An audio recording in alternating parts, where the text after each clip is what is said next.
It struck me when I was doing those sessions just how much those deficiency stories are running human life. Because if people could walk around the earth without those stories, it'd be a very different earth, right?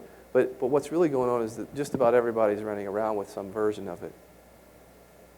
So with mindfulness, we always want to get to the root of things, the root of the suffering, as they say.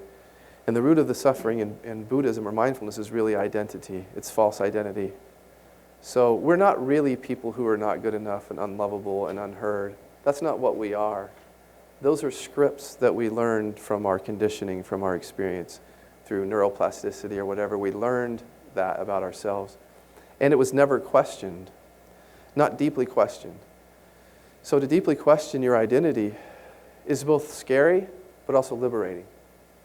The identity that I carried around for many years is that I'm unlovable. Okay, so where did I get that? I have no idea. I just did. I had parents who loved me. I still can't understand how it got. It may have had something to do with the bullying or being gay and feeling like a misfit or whatever. But somehow, like, even a look from you could make me feel like there's something wrong with me. What is it? You know? Or if you were talking to him and you were excluding me, it just made me feel like I'm not liked. I'm not loved. It was like that. And I think everybody has some version of something like that in their experience. So the great thing about mindfulness is it can begin to question identity very deeply. Because what I had no idea, it's amazing to think that I could have gone on 10, 20, 30 more years in my life still thinking that that's who I was. Because I don't feel that way at all today. In fact, I can't. That's not even on the radar. I can't even like, you're unlovable. That sounds like gobbledygook to me, right? But for years I lived on it, it set in course so many things. I used to be in relationship after relationship, feeling like with people who didn't love me, right? How many of you have sabotaged relationships by going to people who wouldn't love you, or you would find the perfect mate who would just make you feel not good enough? You know what I mean? And then you do it again, and again, and again, and again. Or you find another way to sort of unconsciously sabotage your relationships, your work, your career, and you keep wondering, why do I keep doing this, right? Well, my view is because of these deficiency stories. I'm not a big fan of taking a deficiency story like I'm not good enough and trying to tell people that they're good enough. And the reason that I don't like that is because I don't think that in a very core level they ever truly believe it. And the reason is because these deficiency stories come with a core woundedness. There's a core sense of pain that's associated with these stories. And you can't just cover it up with a good story. You can't really. You can do it. In my view, you can't go deep with it, though. Because underneath, if you try to tell people that they're good, if there's still that feeling underneath of not being good enough or not being loved, it's going to surface again. And it's going to have the last say. And I know that's controversial to say that I'm not a big fan of replacing negative with positive. But with mindfulness, what you can do is just sort of bust the whole thing open. You just recognize I'm not an unlovable person, period. I don't have to replace it with anything else. That's just not what I am. And now I can just be whoever I am, however I show up in the moment, that's just who I am. I'm just not that anymore. I don't have to go telling myself that I'm a lovable person. I don't have to wake up in the mirror and say, you're good enough, you're smart enough, you know. Not that there's not a place for that, but I don't have to do that, and that's what's so free. You know, I don't have to replace all that with. So the great thing about mindfulness is you can penetrate through these false identities and just see, well, that's not me, and that's not me, and that's not me. And then where does that leave you? Right here. You're just in the here and now. Because all of that was the past, right? Those are just the scripts of the past. So we use that at the Kiloby Center to help people. And we know from studies that self-worth issues are big relapse indicators, right? They're precursors. So if somebody feels like they don't have a good self-worth, it's not that doesn't take that much to just go out and drink to deal with it or to start using again. So that's why it helps with that. I'm kind of jumping all over the place, but I just want to talk. I'm trying to talk to you about just how we use these things at the center around the issues that I think are connected with addiction.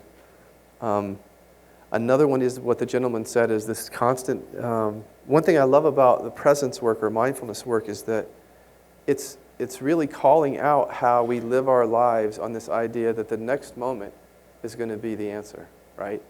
So sitting here, it's pretty nice, quiet. Then your mind goes, no, I got to go do this. I got to go do that. I'm not satisfied here. I need to go get some coffee. I need to go get some cake. How about some heroin? How about some more heroin? How about some more heroin? Oh, I like this relationship, but there's the hottie down the road, Or I've got a nice house, but I'd like a bigger house, or a bigger car, or a better boyfriend, better girlfriend. And we're living in this reality where there's never such thing as enough. And to me, that felt like a false reality, kind of like the Matrix. It's like, how did we get here, and is there a way out of that? Because I was a real seeker as an addict. I mean, we all are. It just seemed like there was something off about all that. Like, do human beings actually have to live that way? Is it just something that we have to just deal with? Or is there another way? And for me, presence or mindfulness was the other way, because the very nature of it is to notice that your true identity is this awareness that's here and present. It's just what's showing up. It's what's looking at you right now. It's not a story about how the future should be different or better. It's not a story about how the past was wrong. It's simply the awareness that sees those thoughts. And when you recognize that awareness that sees those thoughts, you're just here in the here and now. So there's naturally less seeking of the future for your fulfillment, because you recognize that what you are is this essence. What you are is this awareness, this being that's just here. It doesn't, it's just here. It's just that simple. And so the thoughts that come up that say, oh no, this isn't enough, go do this. No, that's not enough. Those will start to wane, or you'll unhook from them over time. But it's not an easy thing, right? Because we're so conditioned. It does take a lot of practice. Mindfulness isn't for everybody, but it does work. It really does work, and it works in a big way when it works. So I wanted to talk about past, and there's future. And then I also want to talk about trauma. The studies have come out, I guess most of you have read them, about the connection between trauma and addiction. And it made a lot of sense to me when I started reading them, because I was seeing, we would have this list of pivotal events that people would write down when they did their assessment. So we would say 10 pivotal events that impacted your life emotionally, or that you think shaped your life so substantially that it affected you afterwards, something like that. And they would write down, father died when I was 10, came from a divorced home, molested by the priest, raped when I was 19, beat up by my boyfriend, And you guys see all this stuff in the assessments. So what the studies were showing is that until the trauma gets dealt with, that there's a real chance of chronic relapse. And that what was happening is that people were going into treatment centers and the trauma really wasn't being resolved. Okay? This is again, I'll say things that are controversial. Here's why I think it's not been resolved, is because when therapists deal with trauma just from a heady place, it's not going to work. And the reason is because trauma is imprinted in our entire central nervous system, peripheral nervous system. Our body remembers, it keeps the score of trauma. So even if I think I'm done with the bullying thing is not done with me, right? So, and I found this out, I thought that I'd put the bullies aside, and then after getting clean, it's like when I was an attorney, here came this big bad bully other attorney accusing me of all these things I didn't do, and what happened to me? Fight or flight. Like, I was scared for 2 weeks for no logical reason, because I knew that what he was saying wasn't true, but my body didn't know. And I was petrified for those 2 weeks. I mean, I was just like, that feeling of like, you're going to die. Basically, it's that feeling. And I eventually realized, this is the past coming up in me.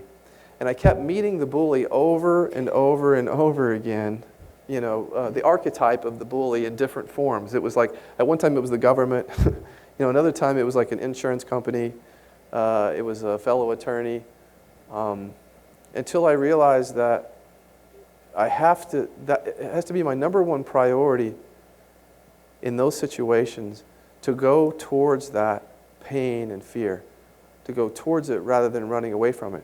Because I think the natural response when you're having a traumatic resurfacing is obviously to run away from it. And to run into food and drugs and alcohol. It's just natural. It's a way of surviving. What I love about mindfulness, it says go towards. It go towards in a safe way, though, in a way that where you're held by somebody who's been there before if you need that, or if you can on your own. But to go towards it, I would just say usually with somebody who knows what they're doing with trauma. And so going back to what the gentleman was saying, so how do we deal? We have a trauma first model, which says the first 2 weeks that we're working with the client, we don't do anything but trauma work. And sometimes we extend that to 3 and 4 weeks. And the reason is because we think we don't deal with that, the chance of relapse is already high just because of that. When we deal with trauma, we do not do a lot of tell me what happened, okay? Now, we only do that in order to find out where the emotional response is with the trauma. We only do it for a very pointed purpose.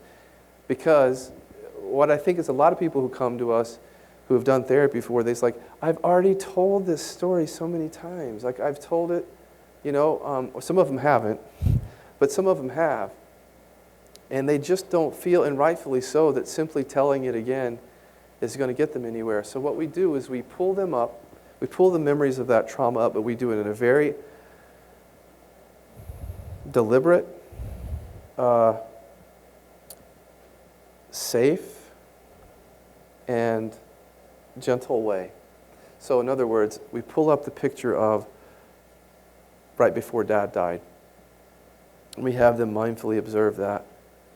And then we might ask a few questions about the picture, but the questions are designed just to get them to let the picture be there. And then eventually, when the picture falls away, and with mindfulness, the great thing about everything is that eventually it falls away if you shine the light of awareness on it and you don't make any judgments about it. It eventually falls away, and then we take them into the body, and we finally have them sit with a feeling of that. But now that particular picture is not on the feeling. So just to explain what I mean, it's like doing it, what we call undoing a Velcro effect. So Velcro for us means a thought is Velcroed or stuck to a feeling. So that every time you think about your dad, you get that feeling. Every time you think about being raped, you get that feeling. You don't want to think about that. So what we try to do is bring it up and very safely and humanely allow that thought through observing to come to rest. And then as it comes to rest, sit with the feeling and help them be curious and gentle with the feeling. It's just easier to deal with the feeling when the thought is not there. It's like residual energy, and we keep going through that traumatic experience, keep undoing the Velcro of all of those memories before, during, and after the event. And then how do we know it works? Is because we re-trigger. We go back through that again until we get to like a 0 on everything. So somebody will say, wow, that don't even affect me at all anymore. Like that whole thing is like just a distant memory. And so then are we actually going to the past? No, we never did. Because we never ever have gone to the past. Think about that for a second. We have never been in the past. We've never been in the future. We've only been here and now. So what we do is bring up the thoughts of the past and future and the feelings of the past and future in the here and now and unhook them, each one of them. And we find that's been really, really helpful for addiction. Like meditation, how do you bring them? Like how? Louder? Is that like meditation? How do you bring it? How do you pull the Velcro? Oh, hi, oh yeah. Yeah, thank you. Good. There's a few ways to do that. Great question. One is just through, I like to use my hands to explain it. So let's talk about addiction. Let's say I want a Hershey's bar. Well, there's a thought that comes up that tells me that what a Hershey bar is. It's a memory, and it quickly flashes. What you do is you first have to see it, so you turn your attention towards the thought. Now, with us, we have these certain questions that we ask, and one question that we ask is there a command on that picture to actually eat a Hershey's bar. But the question is not to get their cognitive mind thinking. It's just to get them to really look at the picture. Well, there's no command on it. It's just a Hershey's bar. And that just gets them to look at the picture. And then as they look at it, if they'll stay with it, noticing the space around it, resting from that restful, awake space, then eventually the picture fades naturally. Then you go to the feeling, and if you sit with the feeling without the picture on it, that's what you are undoing that Velcro that way. So I can see that. Sounds similar to this, just for me to frame it, like submodality work with addictions and programming, submodality work with substance. So how do you do that with the picture of the parent, the father who visited my bedroom at night when I was 12? Yeah, right. Late. Like, how do you do it? Yeah, I think you have to have a skilled therapist who understands the issues involved in that. One thing that I'll do is, like, since I developed the approach that we use at the center, I also feel like I can kind of branch out and do other things. And what I'll do is I'll add some EMDR techniques in that, and sometimes some faster EFT techniques, because if the trauma is really traumatizing, there are other ways to unhook it just by tapping. That's the EFT, or by EMDR to unhook from the thought. But still, even mindfulness, even with some of those things like molestation, the key is if you start the session with pointing people to the space of the present moment, just the openness of it, like you get them to notice, like, from the space from this side of their body all the way to the wall, and you get them to use their breath down into their stomach. It's called diaphragmatic breathing. And you get them to really ground themselves in the safety of the present moment, the spaciousness of it. And then that becomes the context by which you can then pull up a picture of that. That's different than simply saying, hey, do you remember that time when your dad was... There's no safety, there's no grounding, there's no context when you do it that way, to just bring it up like that. But when you've grounded people in the moment, you've done relaxation techniques or meditation techniques, you've got body experiencing going on, and they feel like they're here, then you can bring that up slowly. And the same mechanism applies. If they'll just observe it in the space, it may take a little bit longer, but it eventually will fall away, and then they can get into the body part they've been holding down here. Is that like meditation? I still don't get it. Say it again? Is that like meditation? Yeah, well, meditation and mindfulness are very similar. The only thing that I would say is with meditation, often you're kind of like, it depends on which meditation. There's so many different forms of meditation. But one of the forms of meditation is that you're on your own on a mat and you're just observing your experience like this. Our approach is much more systematic. There's more of a methodology to it, where we're actually guiding people to look at specific pictures, and then when we do, we're actually determining the way in which they're viewing the picture. So for example, if there's a picture coming up, we're looking for bodily responses of resistance or wanting to turn away, and we're trying to unhook them from that so that they can just then let it be there. And then when they go into the feeling, we're guiding them in very subtle ways and not so subtle ways to reduce the resistance to the feeling. So that's much more systematic than just say, sit on a mat and meditate. See, there's a therapeutic element to it, like a guided aspect to it. Yeah, it's somatic experiencing, right? Yeah, that's the thing about mindfulness. You could call it, it's just a word. It's somatic experiencing is another way. Just to take a little bit deeper, since we have some time, we have a process called mining, which was a great development that we developed in our mindfulness training program.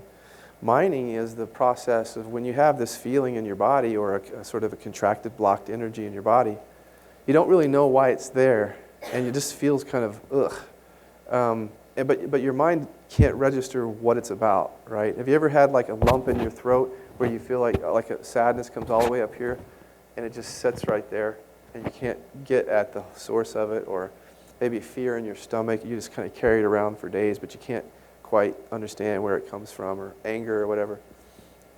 With mining, it's literally like mining. We ask these questions, these elicitation questions, like, if this sensation had a message, what would it say? And then they pull the words up, oh, you're no good. And we have them spell those words out, like on a chalkboard or a bulletin board, and then we have them remain mindfully aware of those words, helping them with the resistance to the thought or whatever else.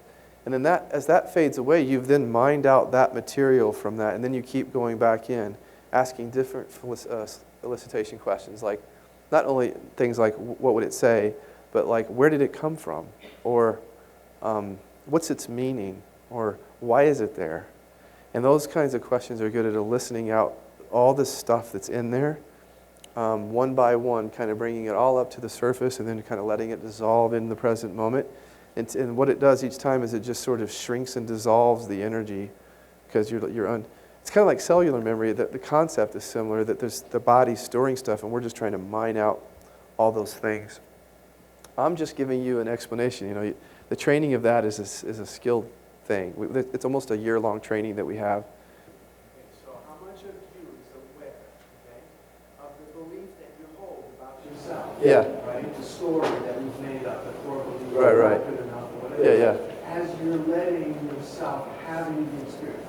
Like for example, Yeah. if somebody walked up to you and said, God damn, you're an asshole. Right. Okay?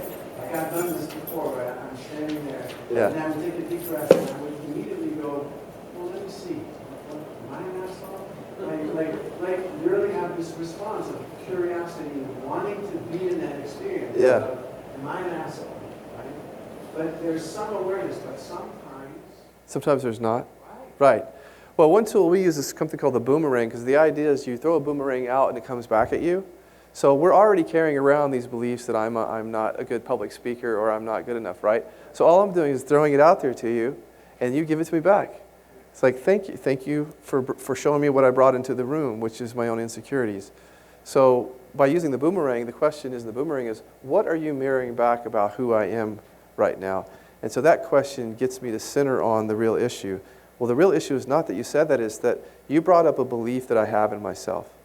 But now if I can go deeper than just that, now I've got to understand that why is the belief there? What's holding the belief there? Is there's a pain or a fear or something so I'm somatically holding that's velcroing that all together.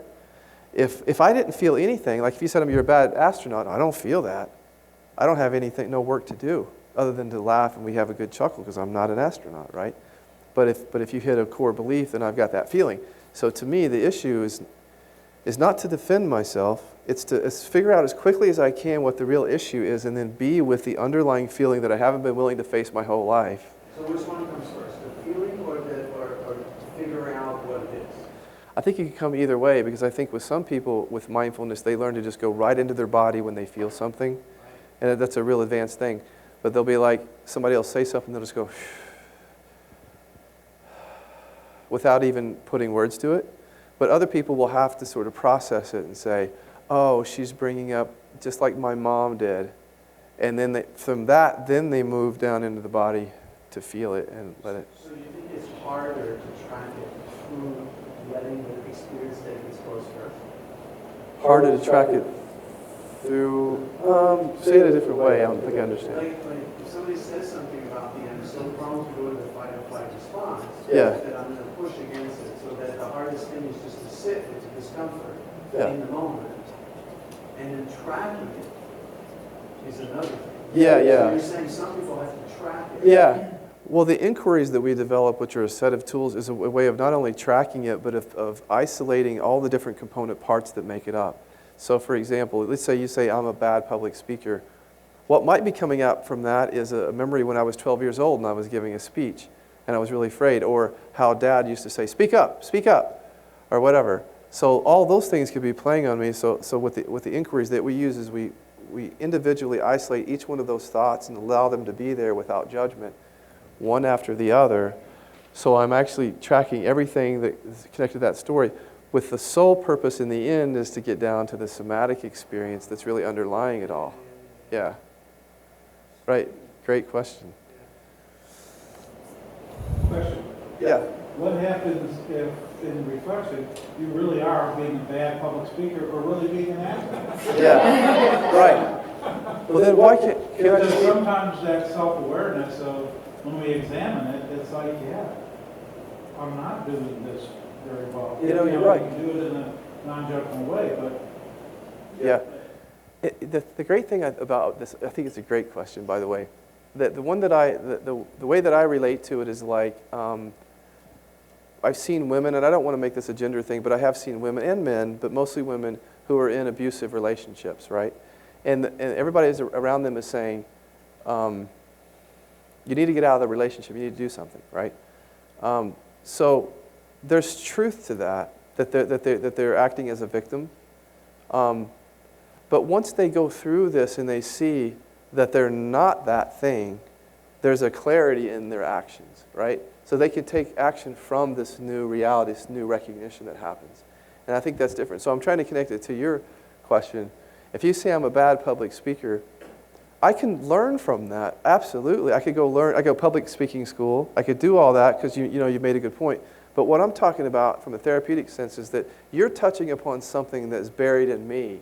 And that's a different thing than being a better public speaker. That's something I have to deal with in order to be a healthy, emotionally, mentally human being. That's different than can I become a better public speaker? Yeah.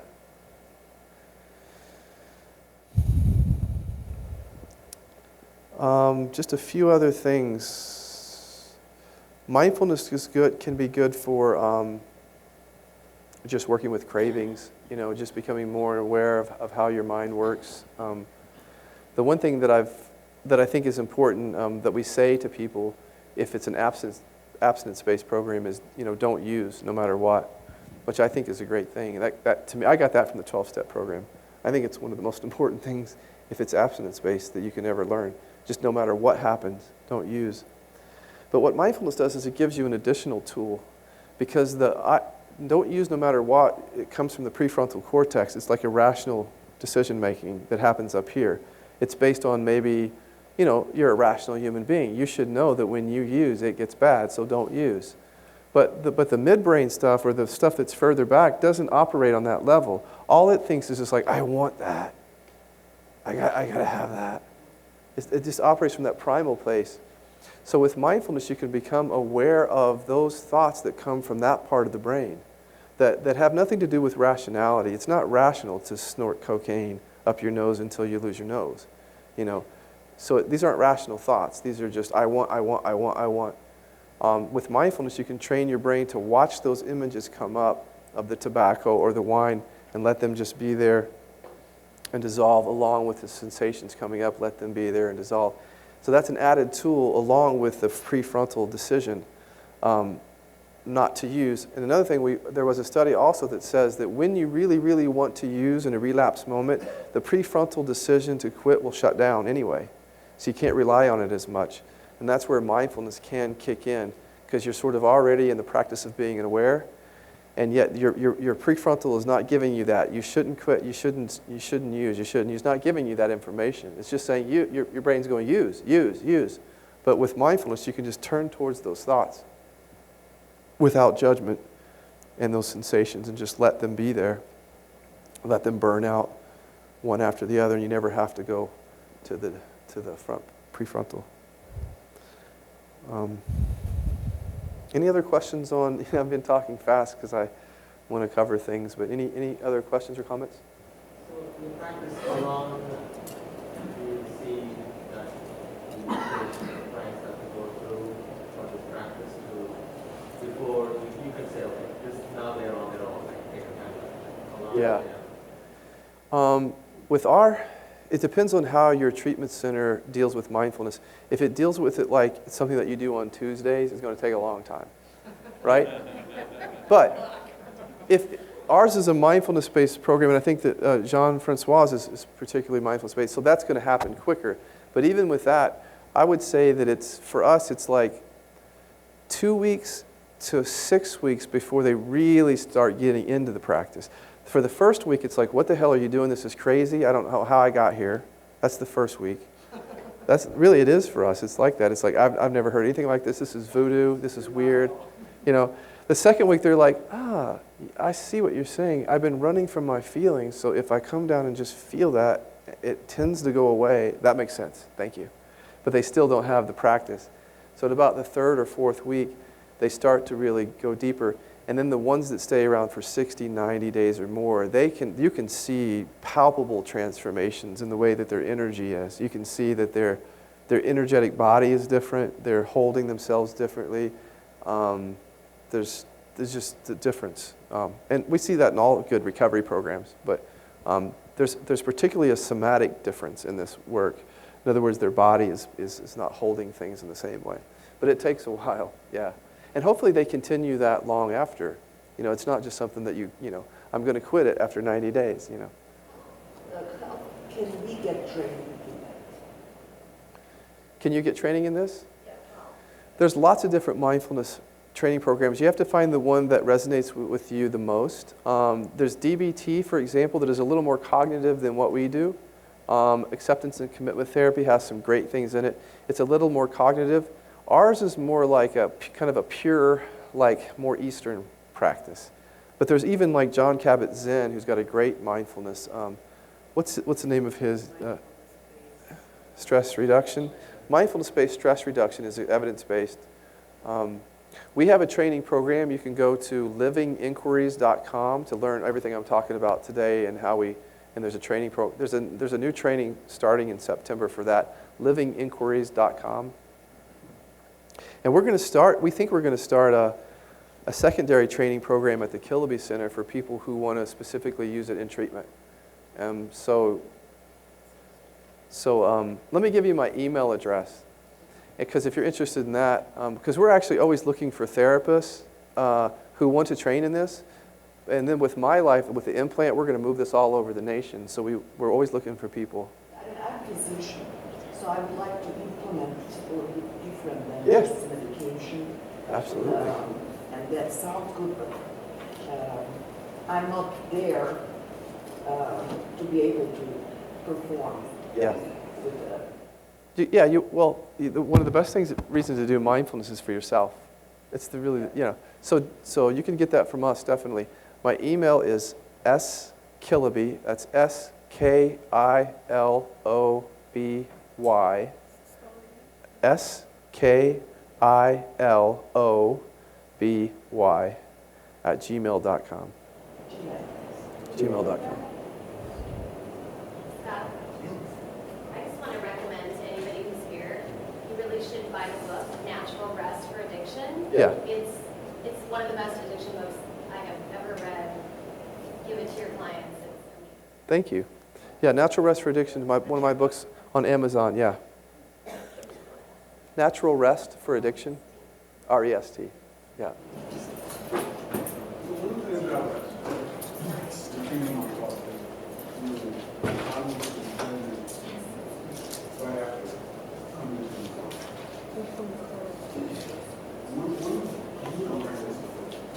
Into what? How much abstinence? You know what I'm saying? This approach, you wouldn't bring it in. We bring it right away, but here's the thing. What we're trying to do is, this is why the naltrexone implant is so good for me.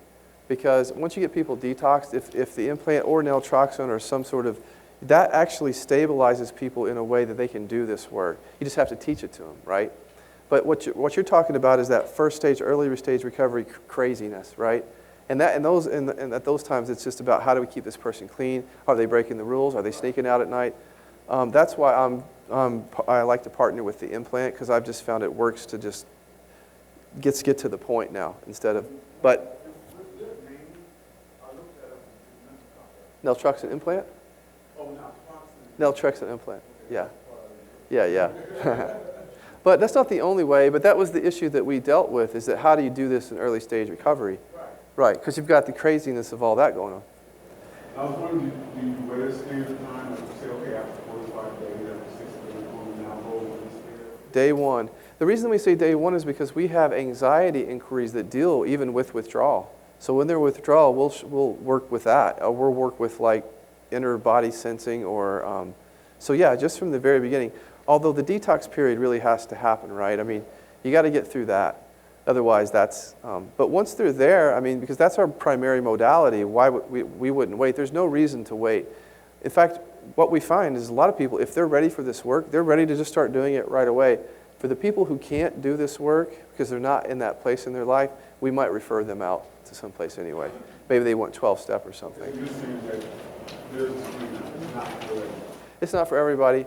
And just so you know, so you didn't get that I'm anti-12-step, because I'm not, is that there are many people who do mindfulness in 12-step. One of our best facilitators, he's coming to work for us for 2 months from New York. He has a very, very strong 12-step component, and he does this stuff too, and he thinks it's just a really good blend. So we're very open to a lot of things. I've been a little bit, dissy of things, but it's not, in the end, I just think whatever works and things in conjunction with each other is good.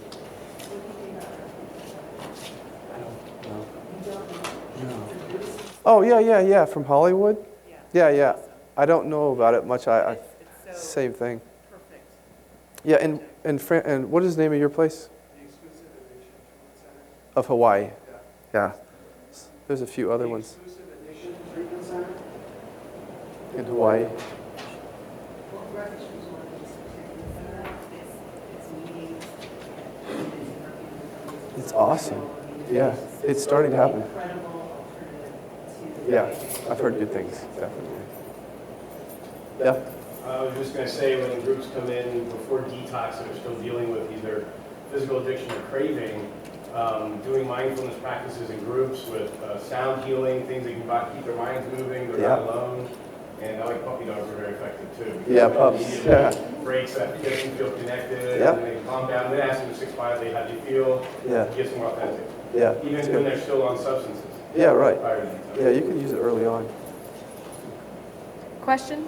Hold on one second. You had some? Every dog's working mindfulness groups. But have you ever applied this to couples work? Yeah. Yes. The way that we do it, I'd be interested in hearing how you've done it, because I'm always interested in that couples work. Because it's a little trickier, because mindfulness is an interior awareness experience.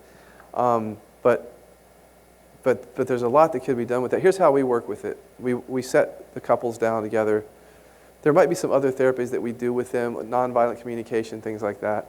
But mainly what we're trying to do is to see what are they mirroring back to each other and how they relate to each other. So oftentimes there's like 2 deficiency stories trying to have a relationship. I'm not good enough. Well, I'm not supported. Well, how are we going to work this out? So we try to get them to see how they're triggering each other in those stories, and then get to the deeper core pain under and help to kind of relieve and release those stories, and then try to, how do you come back together and relate from a different present place where you're not holding the past against each other. That's how we would do it. But a lot of the work might be done individually, so that they can get to the real core issues, because a lot of stuff comes up that's about the partner. But I'd be interested to see. See a lot of divorce with that work. What's that? See a lot of divorce with that work. Some people might go, my story's just gone. Seriously. This guy's an asshole. Right. No, that's not a joke. Yeah. Because exactly. Because in some sense we're talking about our identities, and we want to hold on to who we are, even if it's painful. I've seen that. And it's like, I'm not going to look at this, because if I look at this, I don't get to blame you for all the pain anymore. And then who the hell would I be if I'm not good enough?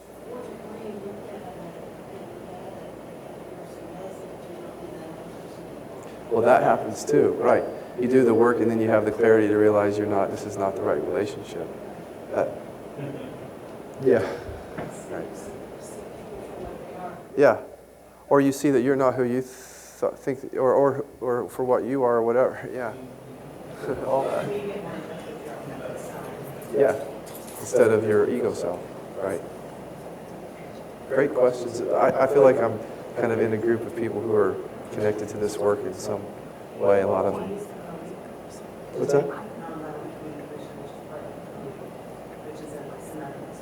Yes. No, not that part of it. I'm interested in that, though. Well, I guess kind of to, we have this tendency to say, mindfulness as opposed to, say, a 12-step, cognitive behavioral therapy, climbing out of our hole.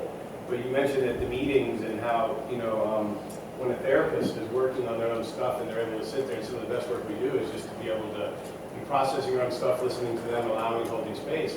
And that's what happens in the meetings, right? So past the 12-step work, so we have a group of people that are willing to suffer with us, and when they're in that vibration, we're all elating in a much more rapid, more cathartic way. Yeah. The same thing with the animals and the other people. So mindfulness, which is a very solitary practice, when done in a higher collective group. Oh, yeah. People doing it together. Yeah. Exponentially. You should talk to Francois. Yeah, right. So as a group, people should get together in small groups of therapists, Yeah. sitting quietly and doing the practice and working on themselves and take that. It's tremendously transformative for relationships and groups. The power, if you've never sat in a meditation with 20 people, that's a very powerful transmission experience that you can have there, that you can't really have in the same way on your own, too. Yeah. Okay. Yeah. Back to the concept of minding, that quote, I'm never upset for the reason I think I am. Is the goal of minding to kind of go back, shed light, analyze it, why you're really upset? The thing about mindfulness is that there is some analysis in there, but our version of mindfulness, you only analyze to the point of then getting to observe the stuff that's there. So you would only, because a lot of times if you say something to me, like you're a bad public speaker, right? I don't go in and just sort of analyze that. That's more cognitive. What I would do is I would get a sense of what you brought up in me is like, oh, once again, I'm not good enough, like my dad said. And then you would just simply observe those things one by one and just watch them kind of come and go until you recognize that's not really me. Those are just thoughts and feelings, and I'm just here. That's not, that's how you would do it. You wouldn't analyze it in the way of like getting into that, all the muck of that intellectually with this. Now, certain forms of mindfulness therapy do, like DBT and acceptance and commitment, they do reframing and more cognitive work, but the work that we do is it's just bare naked observing of things. Yeah, because I worked in a teen rehab for 5 years, and they're together 42 days, teenagers, so there be fights all the time, and a lot of this comes from your pictures, nature, very bad songwriter, but they get the fight and process it afterwards and try to get the really their harmonic. I mean, there's no evidence for that, you're a good songwriter, they're like, no, that's not miles now, it's just something. That's right. Is that minding? Is that an example of it? Like, they know why they're... But you know why, but it hit something in me. The reason is, you said, because they did something to me. They said, and then you take that, and then you observe that, and unhook from those thoughts about yourself. So you recognize that's not really who you are. That's something that you're buying into. So you might go read up a little bit more about it. It's all about the observation of thoughts and feelings. It's not about getting in there and rearranging them and understanding them and it's really not like that. Thank you guys for having me. This is wonderful.